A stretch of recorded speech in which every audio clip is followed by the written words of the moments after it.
आपको लगता है आप अपने पैसों के मालिक हो? तो एक शॉकिंग बात सुनो। आज के 70% यंग लोग बिना सेविंग्स के जी रहे हैं। कहीं आप भी उनमें से तो नहीं?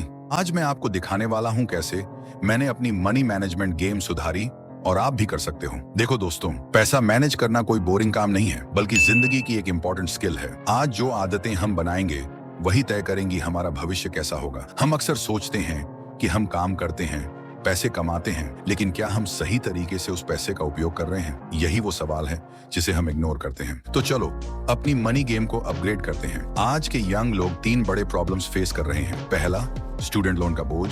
दूसरा, ओवर स्पेंडिंग सोशल मीडिया की वजह से।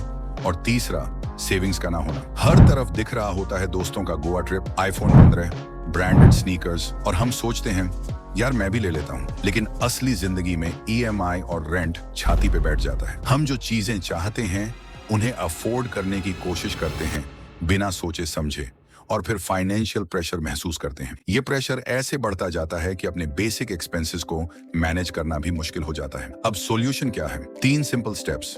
पहला, बजटिंग। अपनी इनकम और एक्सपेंसेस लिखो, पता चलेगा पैसा कहाँ उड़ रहा है। दूसरा, सेविंग। हर महीने 10% साइड में रखो, चाहे जितना भी कमाए। तीसरा, इन्वेस्टिंग। पैसा बैंक में नहीं, म्यूचुअल फंड या एसआईपी में डालो। छोटा अमाउंट भी टाइम के साथ बड़ा बनेगा। अगर आप सोच रहे हो मैं कैसे शुरू करूं, तो सिंपल है। अपनी मंथली सेविंग्स से 500 रुपए या 1000 रुपए का एसआईपी शुरू कर सकते हो। और भाइयों बहनों, यहाँ आता है असली गेम चेंजर, कंपाउंड इंटरेस्ट। मतलब पैसा पैसा कमाता है। एक एग्जाम्पल, अगर आप सिर्फ 500 रुपए महीने निवेश करते हो 10 साल तक, तो 12% रिटर्न पर 1 लाख रुपए से ऊपर हो जाएगा। इसका मतलब ये है कि जब तक आप पैसा निवेश करते हो, वो टाइम के साथ अपने आप बढ़ रहा होता है। अब सोचो, अगर आप 5 साल पहले शुरू करते तो आप कितना पैसा कमा चुके होते? कंपाउंड इंटरेस्ट सिर्फ पैसों को नहीं, आपके गोल्स को भी आसान बना देता है। जल्दी शुरू करो, टाइम तुम्हारा सबसे बड़ा दोस्त है। तो दोस्तों, पैसा मैनेज करना कोई रॉकेट साइंस नहीं है। बस 3 चीजें याद रखो: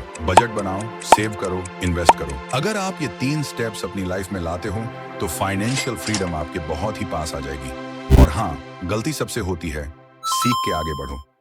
आपको जो फाइनेंशियल इश्यूज फील हो रहे हैं, उनको समझना जरूरी है। अगर आपको लगता है कि आपको हेल्प चाहिए, तो अपने सबसे बड़े फाइनेंशियल प्रॉब्लम को कमेंट में लिखो, मैं पर्सनली रिप्लाई करूंगा। और हाँ, अगला वीडियो मिस मत करना।